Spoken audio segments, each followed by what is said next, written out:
I'm Rob Licuria, Senior Editor at Gold Derby, here with solo composer Atli Örvarsson. Atli, first of all, congratulations on your BAFTA nomination.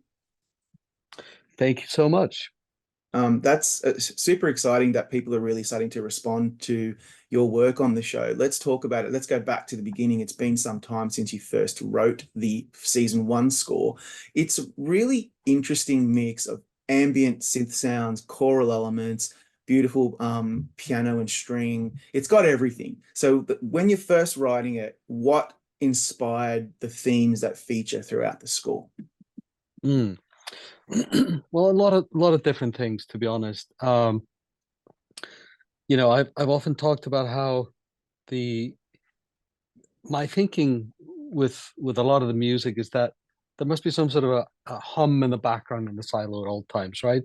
It's basically driven by, you're in the ground, there's a generator providing electricity and some sort of ventilation, etc. And I just sat down, tried to sort of put myself into that space, and weirdly started. The first thing I started writing or creating was sort of synthy drones to just kind of create a background. And from on top of that, I started building some of the themes, and they come from different places. Like the main title theme. Once I had these sort of you know kind of drones going, I just sat down at the piano and started writing a tune, which for me was supposed to kind of depict, I suppose, the loneliness, the what I would imagine would be a lot of claustrophobia, and but at the same time, kind of the undying spirit of human beings, and in a funny way, I later realized that the tune just keeps going up, and it just in a sort of a if I were to analyze my own music, there must be some sort of a desire to get outside at the end of it all, and the music seems to, or that theme seems to have kind of found that idea found its way into the theme, I suppose. Juliette's theme is kind of usually it's a vocal theme, sometimes played on other instruments, but and there's two sort of elements to that. I my inspiration for her theme really was her childhood more than anything else, and kind of all the bad things that happened to her as a child. And it's the theme kind of keeps going back and forth between major and minor, which felt to me very sort of Juliet-like. She does oscillate between major and minor as a human being quite a bit, and the voices kind of came about a little bit as the idea behind them was a little bit like they're sort of the ghosts of the silo, if you will. And Juliet losing her mom as a young child, you know, it's you can say it's almost the ghost of her mom singing to her a lullaby or something like that. Wow. Um, and yeah, so I mean, the inspiration came from a lot of different places, but the big themes I think are again claustrophobia, loneliness, juxtaposed against thousands of human beings trying to survive in a really alien sort of environment. Yeah. And what I found really compelling about the show's visual palette is it's industrial and dystopian, and brutalist, but it's also really retro futuristic. And then I started thinking about your score and how that retro futuristic aesthetic influenced the instrumentation that you decided to employ for the score. Can you talk us through that? Yeah, no, absolutely. You're right on the point with that because it's that again, it's technology that keeps these people alive, but all the tech in the show, as you said, is very sort of brutalistic. It's almost cyberpunk looking in a Yeah. way, low tech, sort of dodgy and gritty. And my feeling with sort of the electronic side of the music was that I didn't want it to be too hi-fi in a way. I wanted grit, and a lot of experimentation went into recording, whether it's strings or voices, but then kind of just degrading the sound somehow, maybe tuning it down 2 octaves.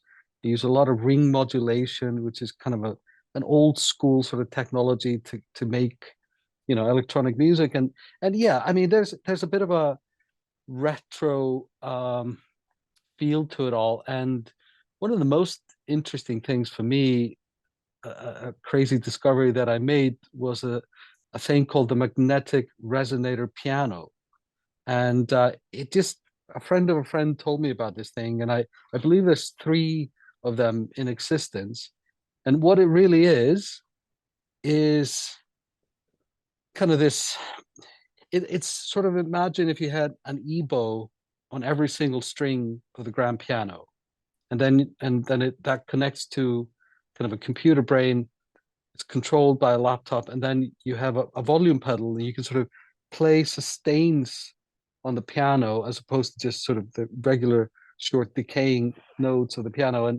And it does all kinds of mad things. If you play two notes next to each other, they start bending back and forth, and it's kind of like this sort of cyberpunk electronic addition to the grand piano, which I just found was kind of perfect for what, the subject matter and what we were dealing with. 100%. I totally agree with that. And I found it really evoked a lot of the emotion that obviously the audience is being led to feel. Let's talk a bit about the main title theme, because when you said it is kind of going up, I immediately remembered that I felt so much like it was spiraling, but up and not down. Again, which is kind of like unusual, different, discombobulating, just like being in the silo.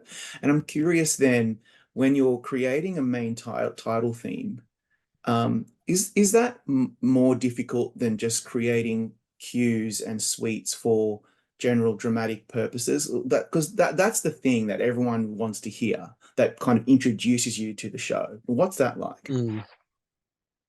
Yeah, I suppose, you're trying to kind of encapsulate the whole series into about a minute or a minute and a half of music, which on paper is sort of impossible in a way. But I think that a part of it is luck. A part of it is kind of, you know, spending quite a bit of time just thinking about the big concepts of the show and hoping that, that'll translate into something that captures kind of a moment in time, which is that sort of experience that you have when you watch the show. And I actually wrote the main title theme after I'd written quite a bit of cues, and it just sort of, ideas from different parts started kind of coming together, and sort of just the amalgam of a lot of different ideas found its way into one place. And I wasn't really thinking, I mean, there wasn't even a decision whether there was going to be a main title. And I just put this theme together, sent it to Morton, and said, here's a main title theme if you want one. And that made its way to um, the network. And somehow it almost took on a life of its own, and kind of spawned the images as opposed to the other way around. Wow. Spoiler alert for people who haven't seen season one. If you haven't, what are you doing here? Go and watch it, come back. But what I actually really loved, and maybe I'm reading too much into this, is the spiraling continues throughout the main title, and then it ends on this muted tone. It's almost like a anticlimactic tone, which is kind of, I feel like, what the people in the silo might feel once they get out of there and realize it is a wasteland. And Mm. I just wonder, how much do you take story elements from the scripts and the season and what you're watching to then maybe give the audience little clues or cues that might resonate later on in the series?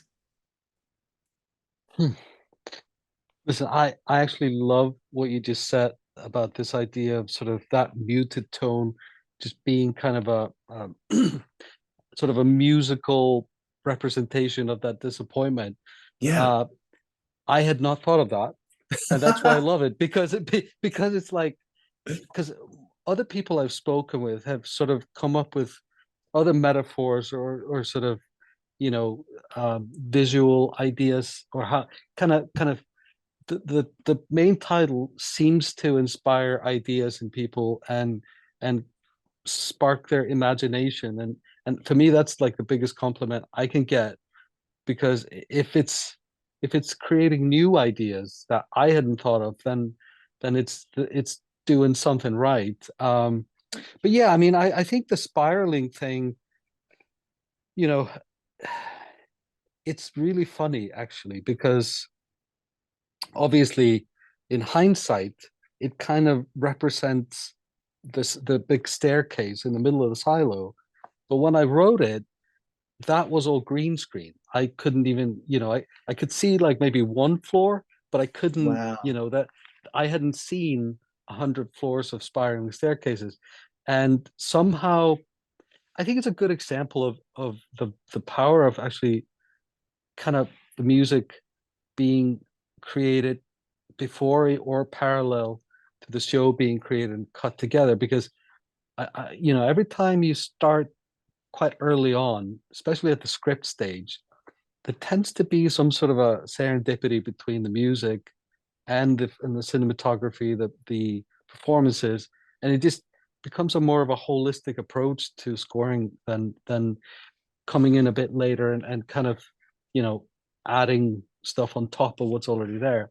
So I think I think it's one of the successes of that show is how it kind of all just came together. And I mean, again, there's quite a bit of CGI, especially sort of to depict the scale of the silo. And I sometimes wonder if that kind of was blessing in disguise, that I couldn't see the scale of it, because I think I was kind of overcompensating with the music in a way, making it Yeah.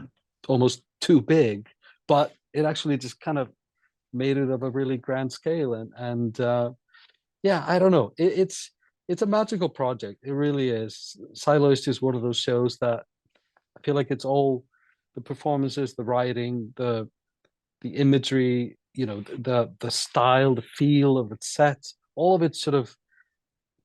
I think it's a bit sort of an example of the sum being greater than its parts. Yeah.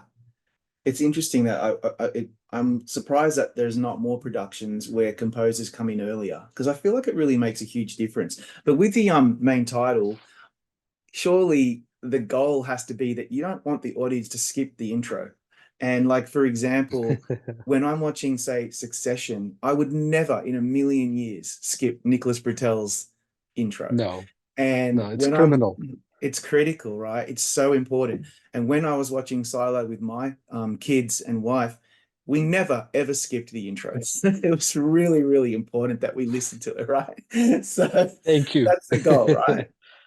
Oh, absolutely, absolutely. And I mean, it's a bit disheartening when you see shows that don't have a main title, Yeah. because when it works, it just sort of it's like, you sit down, like you said, with your family or your friends or whoever, and it just gets you in the mood. It's like it's almost like this sort of come to Jesus moment before the show starts. You just like have to kind of get settled with it. So yeah, I mean, I hope that there's more people like yourself out there who feel the need to watch it over and over again. And it was funny, even when we were spotting the different episodes, some of the people in the spotting meetings who were like, that's for those who don't know, that's the meeting where we decide where the music goes. Graham, the showrunner, he's like, no, we have to listen to the main title. We're all like, I was like, I think we've heard it enough, Graham. No, no, we have to listen to it.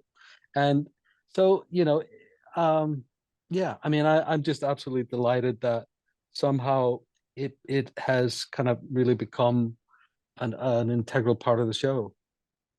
Yeah. Let's talk about a couple of cues or themes in in the show, in the score, because a lot of this score utilizes, this lush and dense and eerie choral elements and so forth. But there's a particular track that's quite different. I think it's called Overheating. It's exceptional because it's so sci-fi. It really leans into this propulsive heartbeat like rhythm. I found it incredibly unnerving because it's so relentless. And so I wonder then when you're going for tension or peril or unease, do you typically go to certain techniques and instrumentation, or does it really just depend on the project? Uh, I think it depends largely on the project, to be honest. I mean, in this case, I feel like, obviously that's from episode 3 when they're trying to fix the generator. And it's such a race against time. And if it fails, it's all over for that silo. It's just finished, you know?